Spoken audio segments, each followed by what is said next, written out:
사도 바울이 고린도 교회 성도들에게 오늘 본문에 보면은 너희는 믿음 안에 있는가 너희 자신을 시험하고 너희 자신을 확증하라. 예수 그리스도께서 너희 안에 계신 줄을 너희가 스스로 알지 못하느냐?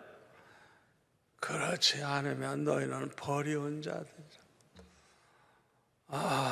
정말 정신 바짝 나게 해주는 말씀이죠.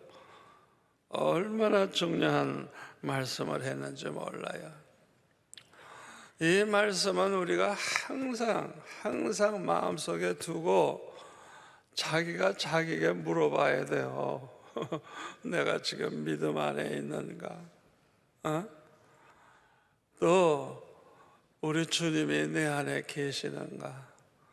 그걸 항상 물어봐야 돼요. 그래서 그것을 시험해보고 확증해야 돼요.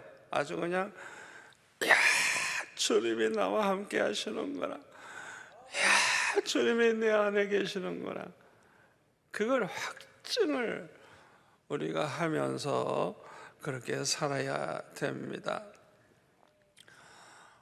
이 말씀은 알기 쉽게 말하면 우리가 구원받은 자인지 아닌지 똑바로 그걸 알고 살아야 된다는 거예요.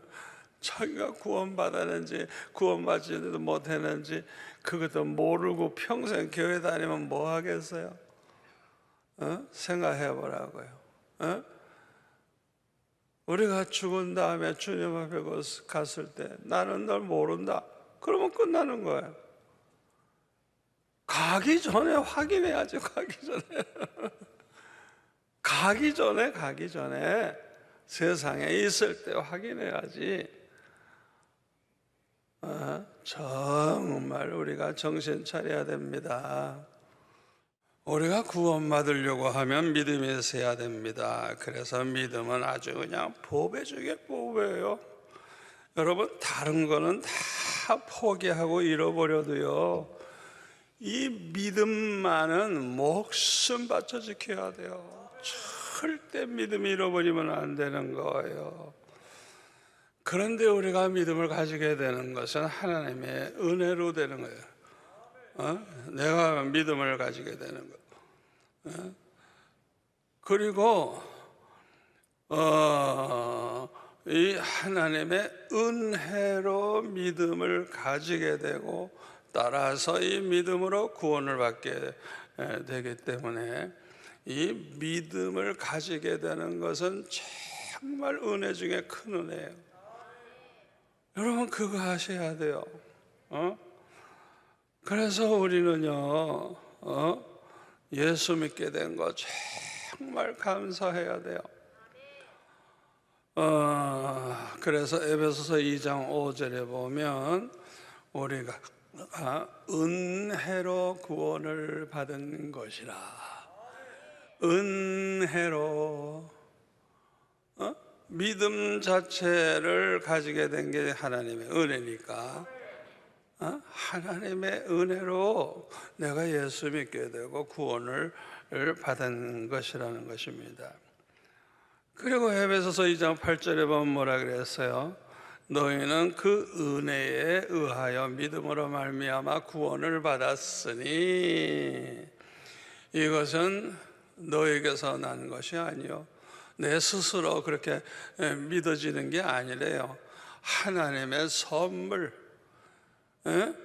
하나님의 은혜, 하나님이 그냥 우리에게 특별한 선물을 은혜롭게 베풀어 주셨어요. 그래서 예수를 믿게 돼서 그 믿음으로 구원을 받게 된 것입니다. 그런데 우리가 믿음으로 구원받게 된 것은 우리가 특별히 남보다 훌륭해서 행위가 아주 선하고 완전해서 그렇게 해서 그렇게 구원받은 게 아닙니다. 이것은 산적으로 하나님의 은혜로 된 거예요. 그렇기 때문에 에베소서 2장 9절에 보면 행위에서 난 것이 아니니 이는 누구든지 자랑하지 못하게 함이니라. 예? 하나님이 선물로 주신 은혜 중에 특별히 예수 믿게 된 은혜. 예? 모든 게 다 하나님의 은혜지만은 내가 예수님을 확실히 믿게 되는 거, 이게 보통 축복이 아니에요. 그 내가 특별히 행위가 옳아서 그런 거 아니니까 우리 구원받은 사람이 자랑해서는 안 되는 거예요. 그런데 행위에서 난 것이 아니라고 했기 때문에 이 말씀에 대해서 오해하면 안 돼요.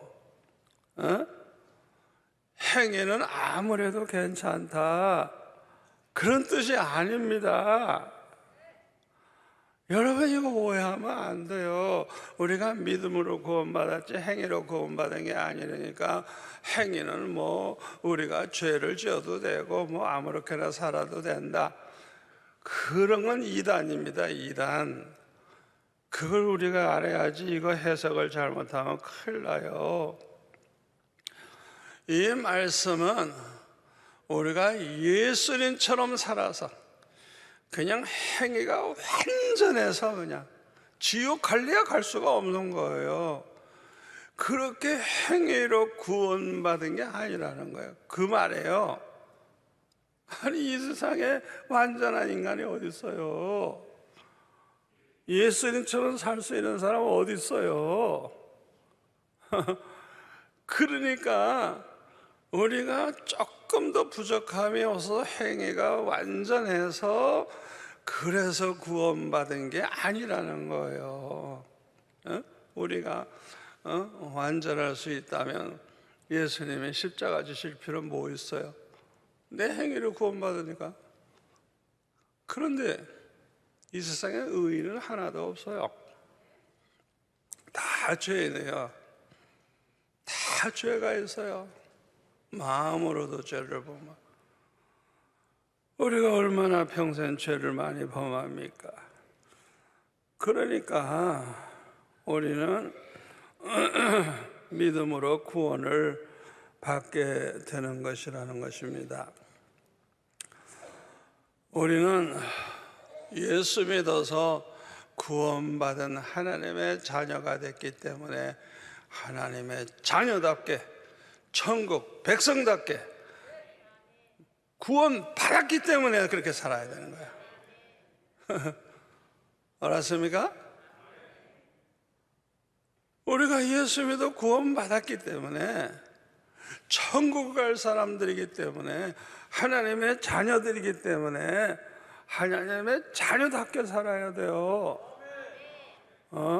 천국 시민답게 살아야 된다고. 아니, 천국 갈 사람이 말이야, 천국을 안 믿는 사람하고 행동이 똑같아서 되겠어요? 심보가 그냥 고약하고 그냥. 생각해 보라고요. 말도 안 되죠. 여러분, 구원받은 자가요, 하나님의 말씀대로 바르게 안 살면 반드시 징계가 있어요. 하나님이 사랑할수록 징계를 철저히 하십니다. 징계가 없다면 그런 사생자예요. 사생자. 히브리서 12장에 나오죠. 징계가 없다면 사생자래. 그 사람은 구원받은 자가 아니래. 하나님의 자녀가 아니래. 버린 자식이야, 버린 자식. 그러니까 그냥 별별 짓을 다 해도 하나님이 징계를 하질 않아. 오만 가지 거짓말하고 나쁜 짓 하고 그냥 뭐 별짓을 다 해도 잘 되는 사람이 있어. 그거 잠시 잘 돼요. 그저 한순간에 멸망합니다. 그런 사람 징계가 필요 없어요. 왜? 멸망당할 자인데 뭐. 평소에 징계 안 해요. 내버려둬요. 당분간 내버려둔다. 지금 우리나라에 그냥 엄청난 죄를 범하는 사람들 많은데 이건 아주 철면피해요. 양심도 없고. 이 사람들 내 설교 들을 리가 없지만은 한순간에 망해요. 한순간에. 그걸 아셔야 돼요. 차라리 바르게 못 살아가지고 좀 고통이 있어야 돼. 그게 오히려 하나님의 사랑하는 자에게 주시는 징계의 증거니까 얼마나 감사합니까? 사랑하는 자에게 이렇게 징계를 하시는 목적, 그거는 회개하라. 너 그렇게 살면 안 된다. 정신 차려라. 바르게 살아라. 하나님의 큰 음성과 같은 것. 네가 그렇게 살 수 있냐? 이러고 그냥 하나님이 책망하시는 것과 같아요. 우리가 회개하는 것은 참으로 중요합니다. 그래서 예수님도 세례 요한도 전도할 때 첫 마디가 뭐예요? 회개하라, 천국에 가까워다. 회개 없이는 천국에 못 가요. 예수님이 우리를 위해 십자가 지시고 우리의 죄를 다 대속해 주셨지만은 천국문 통과하려고 그러면 예수님 앞에 통과를 받아야 돼요. 회개 안 한 사람은 주님께서 나는 모른다 하고, 주님께서 이 불법을 행하는 자들은 내게서 떠나가라 하고 주님이 물리치신다고요. 그렇기 때문에 우리가 철저히 회개해야 돼. 철저히. 그러면 회개는 어떻게 하는 것인가? 첫째로 죄악에서 돌이켜서 의를 행하는 것입니다. 에스겔서 18장 21절에 보면 뭐라 그랬어요? 악인이 모든 죄 가운데서 돌이켜서 의를 행하고 말씀대로 행하면 반드시 살고 죽지 않는데요. 그리고 이렇게 돌이킨 사람은 범죄한 것이 하나도 기억함이 되지 않는데, 이야, 저는 이 구약에 어떻게 이런 말씀이 있죠? 어제까지라도 우리가 방탕하고 그냥 뭐 그렇게 살았어도요, 우리가 거기서 돌이켜서 이제부터는 말씀대로 살고 바르게 살아요. 그러면요 지금까지 그 범한 죄를 하나도 기억도 안 하신대요. 우리 하나님은요 그냥 이 악인이 그대로 죽는 걸 조금 더 기뻐하지 않는데요, 다 돌이켜서 의를 행함으로 살게 되는 걸 원하신다는 거예요. 참 얼마나 좋으신 하나님입니까? 두 번째로, 과거에 하나님 말씀을 불순종했던 것을 뉘우치고 순종하는 게 회개예요. 내가 말씀대로 못 살았구나. 아이고, 이제라도 순종하자. 이렇게 뉘우치고 순종하는 것. 마태복음 21장 28절에 보면 두 아들의 얘기가 나와요. 큰아들 보고 포도원에 가서 일해라 그랬더니 예 가겠습니다 하고 안 갔어. 불순종했어. 작은 아들 보고 가라 그랬더니 싫어요 이러고 이제 싫다고 그랬는데 뉘우치고 가서 일을 했어요. 순종을 했어요. 이 두 아들 중에 누가 아버지의 뜻을 행했느냐 이게. 처음에는 거부했지만은 뉘우치고 순종했기 때문에 이 둘째 아들이 하나님의 아버지의 뜻을 행했다는 거예요.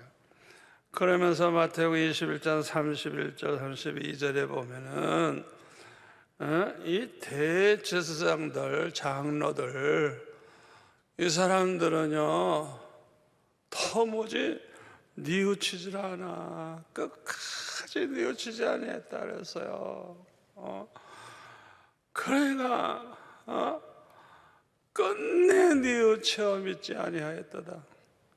그런데 세리들과 창녀들은 비록 그렇게 그냥 험한 죄 가운데 살았지만은 뉘우치고 하나님을 믿었기 때문에 그들은 너희들보다 먼저 천국 들어간다 이거.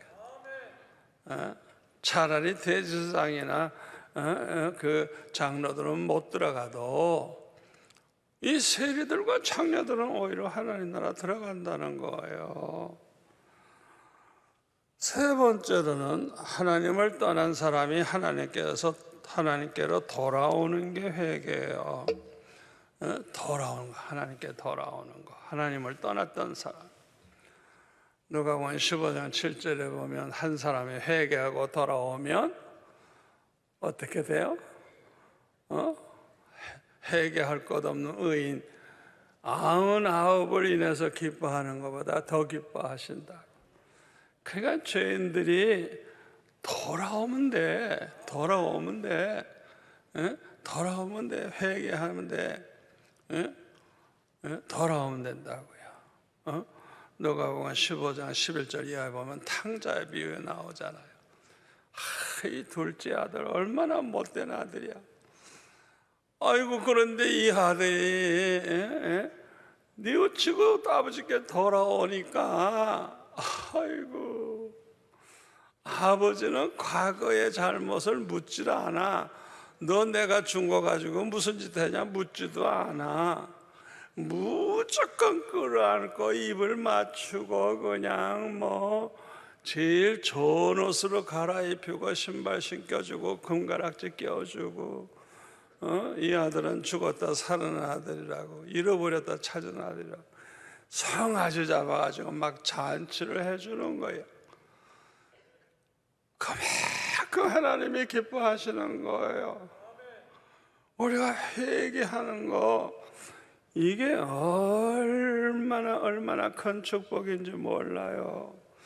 그냥 회개하면 수지 맞아. 회개하면 용서받고 하나님이 기억도 안 한대 글쎄.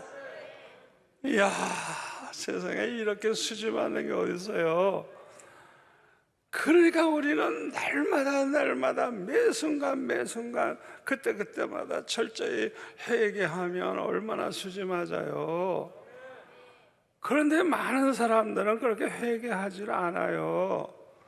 아예 회개할 마음도 없어요. 자기 죄도 몰라. 왜? 그냥 의뢰에 그렇게 살았으니까 그냥 괜찮은 줄 알아. 이게 보통 문제가 아니야. 아주 양심에 화인 맞아가지고 참 이런 사람은 불행한 사람들입니다.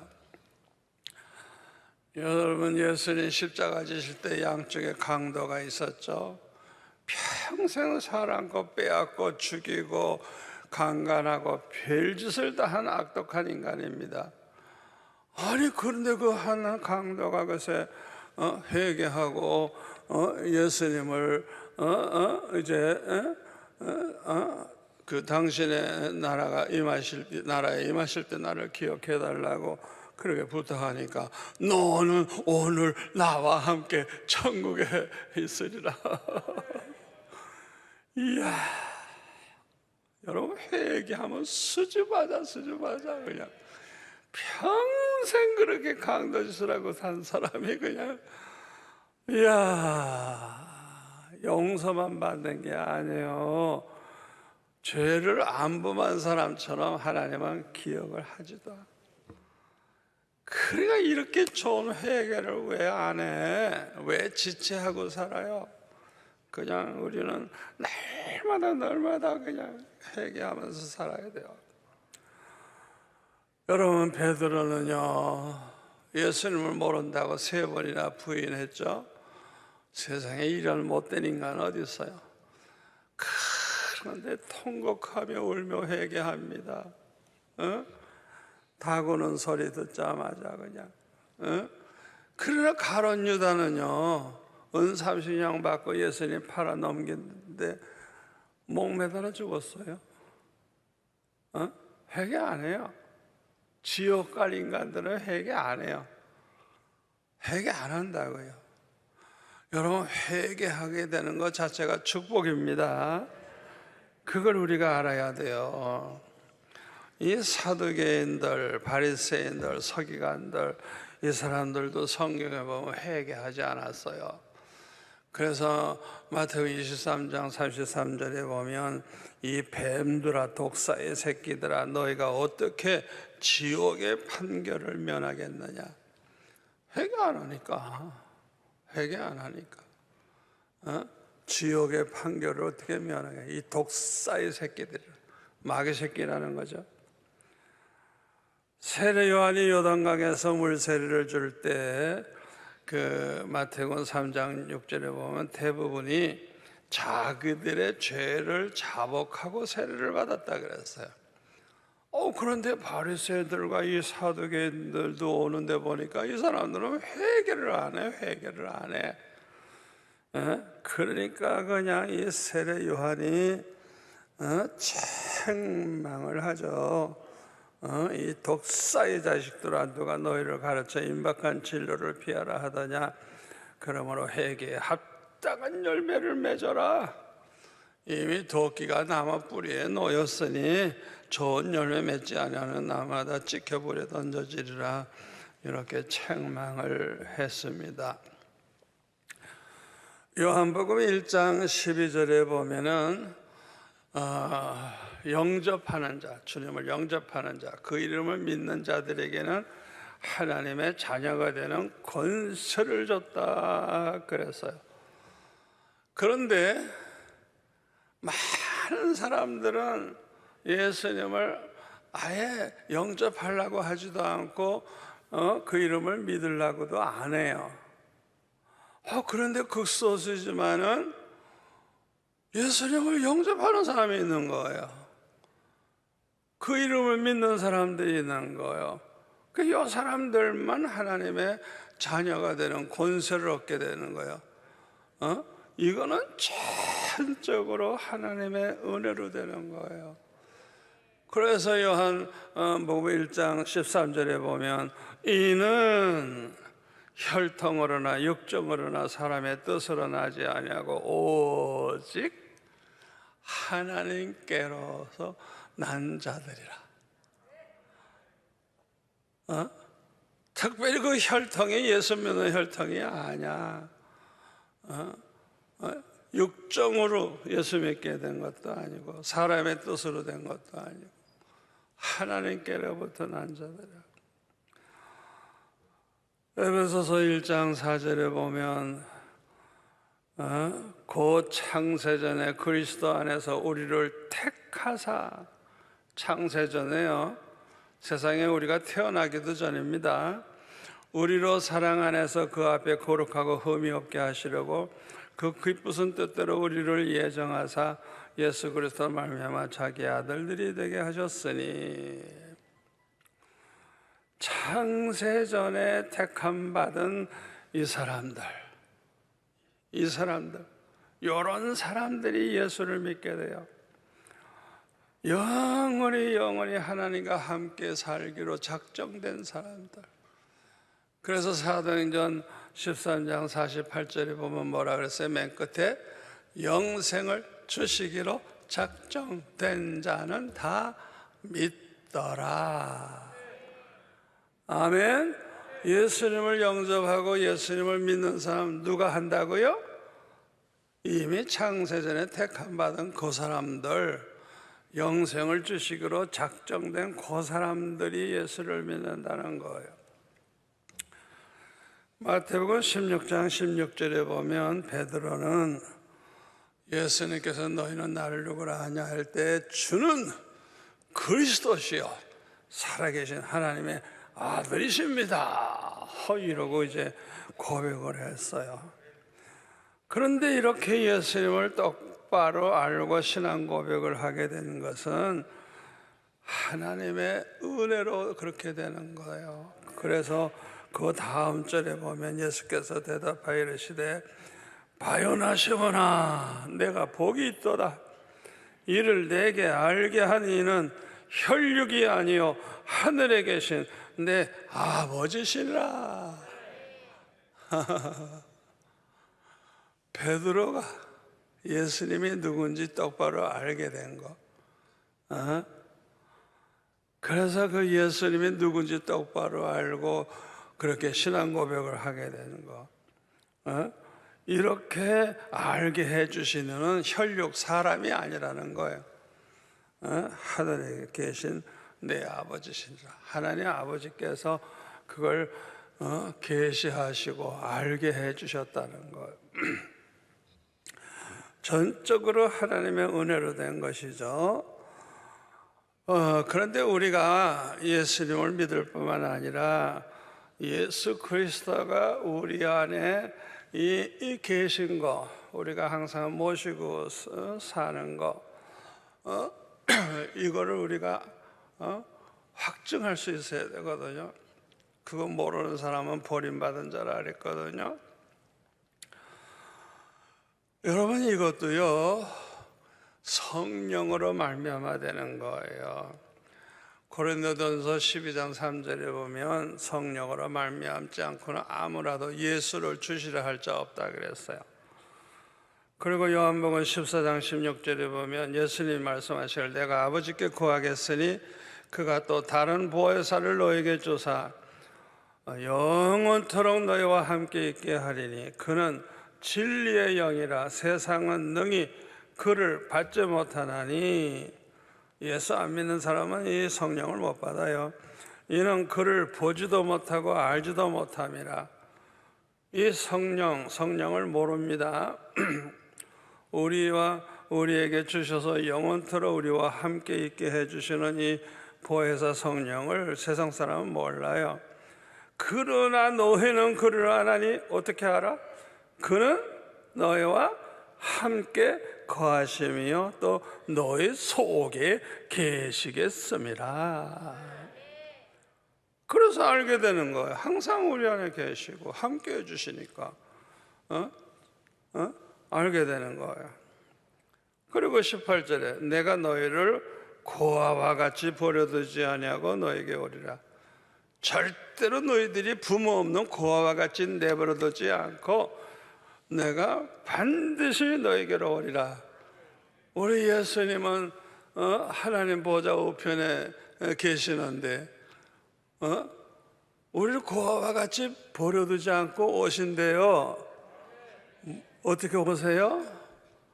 그리스도의 영, 성령께서 오셔서 우리 안에 함께 해주시겠다는 거예요. 로마서 8장 9절에 보면 이 성령을 하나님의 영이라고도 하고 그리스도의 영이라고도 그래요. 그래서 삼위일체 하나님인 거예요. 성부, 성자, 성령 한 하나님인 거예요. 만일 너의 속에 하나님의 영이 거하시면 성령이죠. 너희가 육신에 있지 아니하고 영에 있나니 누구든지 그리스도의 영이 없으면 그리스도의 사람이 아니니라. 그러니까 우리 그리스도인들 안에는 그리스도의 영이 다 그 안에 있다는 거예요. 그러니까 주님이 어떻게 우리 안에 계실 수가 있어요? 영으로. 그래서 영으로 계시다는 거예요. 그래서 우리를 고아와 같이 버려두지 않고 언제나 우리에게 다시 오신다고. 여러분 꼭 명심하세요. 홀로 두지 않는다는 거야. 영원히 우리와 함께 하신다는 거야. 언제나 우리가 그걸 믿어야 돼요. 주님은 나와 함께 하신다 하는 걸 믿어야 돼요. 우리를 구원하기 위해서 십자가까지 지신 주님께서 죽은 지 사흘 만에 부활하셔가지고 승천하셔서 이제 저 하늘나라에 계시다가 우리 주님 이제 재림하신 날은 오시지만 어떻게 우리 가운데 지금 계시느냐? 그리스도의 영으로 함께 계시다는 거, 그걸 꼭 믿으시기를 바랍니다. 그런데 그리스도의 영, 다시 말하면 보혜사 성령께서 우리 가운데에서 요한복음 14장 26절에 보면 모든 것을 가르치시고 그래서요. 우리 안에 계신 성령께서 그리스도의 영이 모든 걸 가르치신대요. 그러니까 여러분들이 뭐든지 물어야 돼요. 주님 어떻게 하죠? 이럴 때 어떻게 하죠?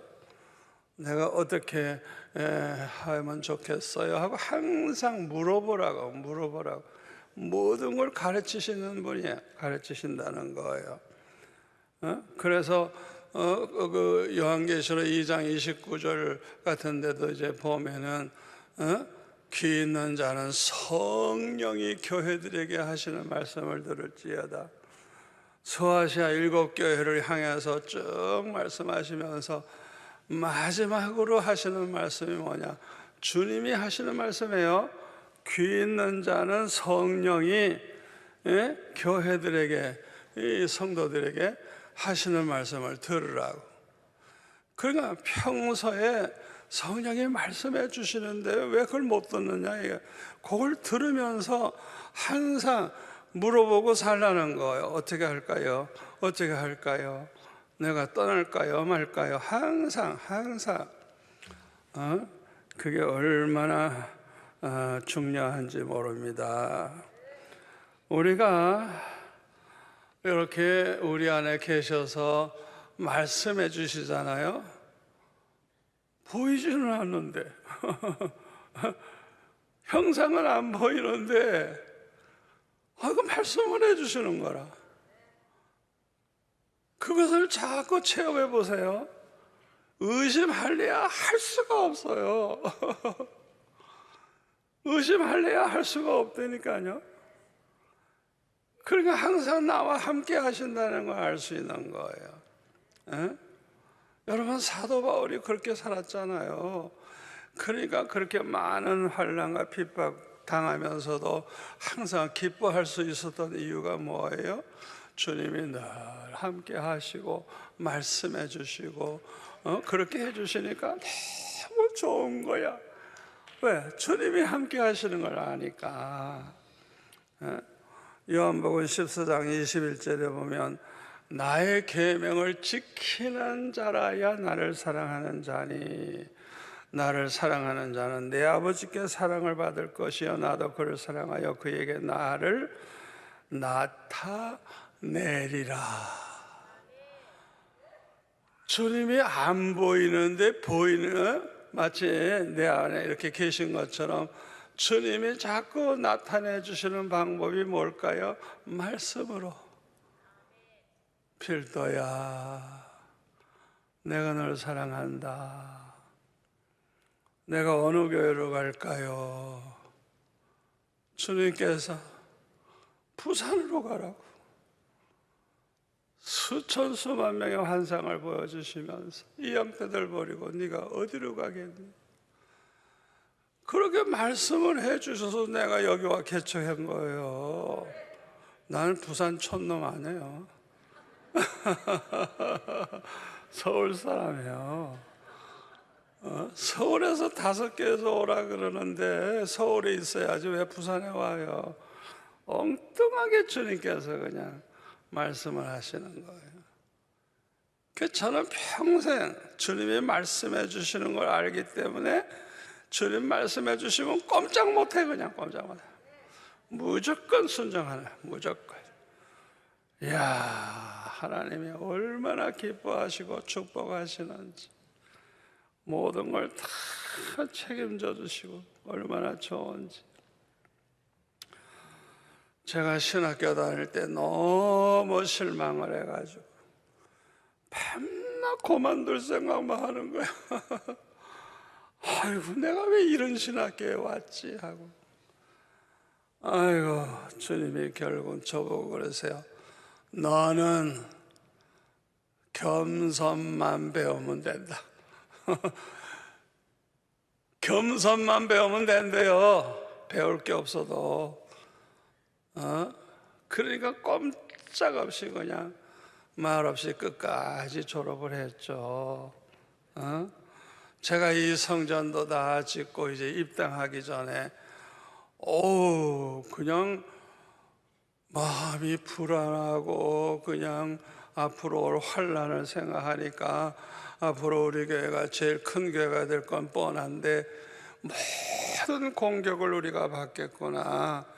기독교 안에서 모든 일어나는 거 다 우리가 공격을 받고 또 공산주의자들이 목사들 잡아 죽이면 내가 첫 번째로 죽겠구나. 하여튼 생각해 보니까 아이고 내가 사택에 여기 동선 아파트가 여기 있었는데 여기서 교회 오는 게 두려울 정도로. 왜? 오다가 무슨 일 당할까 봐. 아이고 그렇게 불안해요. 아니 지금 입당을 해가지고 이제 또 돌아오는 주일에는 기가 막히게 새성돼서 예배드리기 시작하는데 기뻐야죠. 그래서 어떻게 해요? 제가 들어와서 그냥 하나님 앞에 그냥 간절히 기도했어요. 너무 걱정이 돼서. 그때 주님이 하시는 말씀이 겸손하기만 해라. 아무것도 걱정할 필요가 없다. 주님이 나보고요, 대교회 됐다고, 큰 성전 졌다고 까불지 말고 겸손하기만 해라. 아무것도 걱정할 필요가 없다. 그 말씀을 하시더라고요. 또 개척 초기에 보니까 교인은 몰려오는데 쓸만한 좋은 일꾼이 없어. 얼마나 속상한지. 그냥 아버지 나는 실패자입니다. 왜 우리 교회는 이렇게 쓸만한 일꾼이 없습니까? 하고 막 울면서 기도하니까 사람이 저절로 사람 되는 줄 아니? 사람으로 만들어야 사람 노릇하느니라. 좋은 장로가 저절로 생기는 줄 아니? 좋은 장로를 만들어야 된다. 어떻게 만들까요? 교육과 훈련을 계속 시키래. 여러분 사람이 저절로 사람 노릇하는 거 아니에요. 내버려 두면요 못된 것만 배워가지고 그냥 아주 못된 인간이 다 돼버리는 거예요. 교인이 많다고 좋은 일꾼이 생기는 게 아니에요. 주님이 말씀하시기를 교육과 훈련을 계속 시키래요. 아니 그런데 내가 미천이 있어야 하지. 어떻게 하죠? 그랬더니 훌륭한 목사님들 초청해가지고 평생의 기억에 남는 성도, 그 사람들에 대해서 주일 저녁마다 그렇게 간증하게 하라고. 그래서 제가 그대로 예하고 순종을 하고 주일 저녁마다 먼저 우리 재직들 앉혀놓고 그냥 처음에는 중직자들부터 하고 나중에는 전체 집사 권사 다 하고 모여가지고 한 10명씩 조를 짜가지고 이렇게 해서 조장도 세우고 그렇게 교육을 했어요. 듣다가 보니까 야 우리도 이렇게 하자. 야 우리도 이렇게 하자. 왜?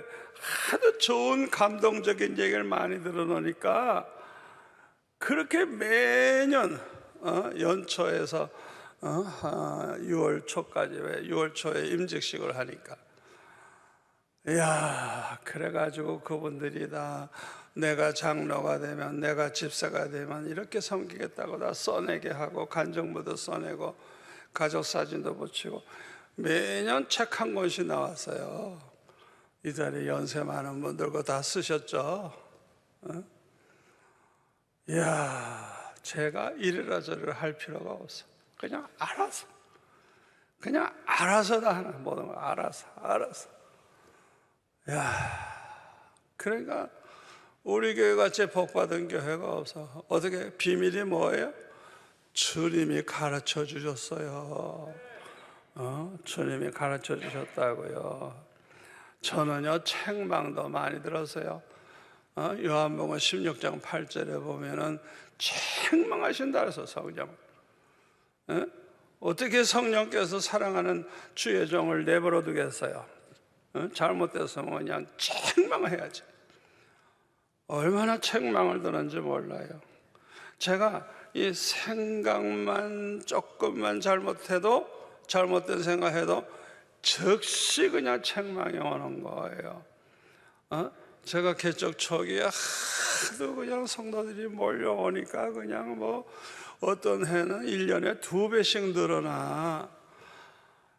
그러니까 저도 모르는 사이에 아이고 내가 설교 잘하는 모양이지, 내가 목회 잘하는 모양이지, 그냥 뭐 그냥 슬쩍 생각했어요. 그런 생각 평소에 한 거 아니에요. 그냥 잠시. 아이고, 그런데 늘 꽉꽉 차던 교회가 수요일 날 보니까 피아노 반주하고 내가 존경하는 우리 와이프하고 둘밖에 없더라고요. 애들 몇 명 앉아있고 기가 차요.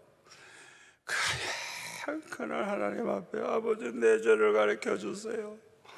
교인들이 왜 갑자기 안 나옵니까? 그 다음 날도 집에 안 갔어요. 그냥 새벽 예배 끝나고 그냥 계속 기도했어요.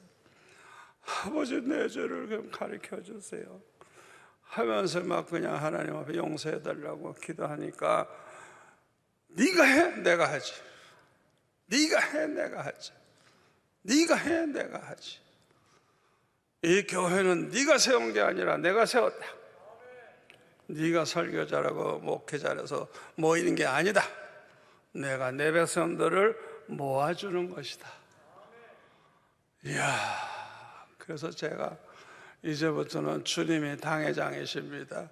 나는 그저 교육전도사 같이 그저 충성만 할 테니까 주님이 다 책임지십시오. 그래서 제가 설교하다가 이렇게 빈자리가 보이면 주님 신방 좀 하세요. 신방 좀.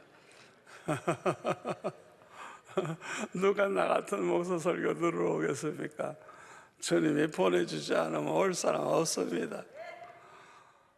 그러면 나중에 그 설교하다 보면 꽉 찼어요. 그러면 아이고 주님 수고하셨습니다. 평생 목회 그렇게 했어요.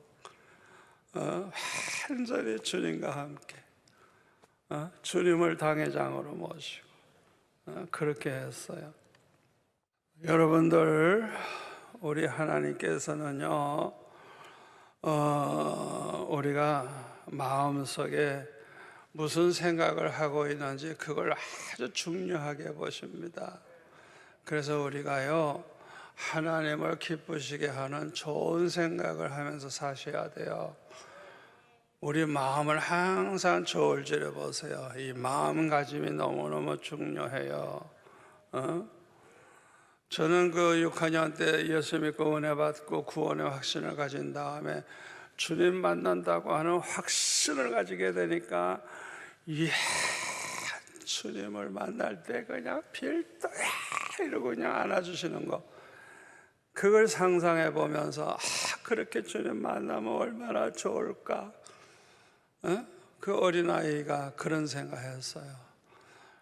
그래서 내가 주님을 어떻게 하면 기쁘시게 하지 생각해보면 전도 많이 하면 된다. 그러다가 그냥 뭐 우리나라를 복음만 하는 목사가 돼야 되겠다, 전 세계 다니면서 복음을 전해야 되겠다 생각하면서 일생의 계획을 세웠는데 하나님의 은혜로 그냥 그 어려운 가운데서도 그냥 다 하나님께서 그냥 계획대로 이루어 주시고 평생 축복을 하시고, 저는요 땅끝까지 복음 전하고 싶어 하는 마음이 있어요. 그래서 저는 그 1994년도에 중국에서 자꾸 선교사들이 나보고 오래요. 그 목사들에게 세미나도 하고 집회도 해달라고. 그래서 나는 그 나라에서 못 들어오게 하는 거 알기 때문에 정식으로 종교국의 허락을 받아서 초청장을 보내면 내가 간다. 그랬더니 진짜 만들어서 보냈더라고요. 그래가지고 언제부터 집회하고 장소는 어디고, 그런데도 믿어지질 않아. 하도 거짓말들 잘하니까. 그래서 제가 그 서탑교회, 중국의 서탑교회 확인을 해서 전화를 했어요. 그때 마침 전화를 받더라고요. 그런 일은 없는데요. 전혀 몰라. 그런 집회 없대. 야, 내가 속을 뻔했구나. 그래가지고 제가 그때 안 갔어요. 그런데 나는 중국을 간다면 복음을 전하러 가지 다른 목적으로 가지 않는다. 그 생각을 가지고 이제 갔었는데, 아이고, 하나님의 은혜로 백두산도 올라갔다 오게 하고 장춘에 가가지고 집회하게 하는데 높은 사람이 외제차를 타고 나오더라고요. 우와, 나보고 마음대로 집회하래. 그래서 2만 명 모이는 교회에서 제가 집회를 하는데 전체가 울어 그냥 다 울어. 이야, 제 설교 들으면서 울어. 이 통역하는 사람이 통역하다가 불을 받아 버렸어. 얼마나 울면서 통역을 했는지. 나보다 통역이 더 좋아. 나는 얌전히 설교하는데 여기는 울면서 통역을 하는데, 완전히 성령의 불을 받고 하는데 전체가 울어. 이야, 제가 그때 대접도 잘 받으면서 그냥 제일 좋은 호텔 VIP 방에서 그렇게 있으면서 집회를 했어요. 제가 하나님 기뻐하시는 소원을 가지고 사니까요, 중국 같은 나라에서도 저보고는 와서 마음대로 복음을 전하라 그래서 한 10년 동안 전국을 다녔잖아요. 중국 목사님들이 다 기적이라 그래요. 기적. 어떻게 오시느냐 이거 나고. 그래서 난 초청받고 왔다. 좋은 소원 가지세요. 하나님 기쁘시게 하는 소원 가지세요. 다 그것이 축복으로 이루어지는 줄 믿습니다. 우리가 평소에 이렇게 살아야 돼요. 그러면 주님이 내 안에 계시고 나와 함께 하심을 평소에도 확인하면서 살아갈 수가 있어요. 아멘. 기도하겠습니다.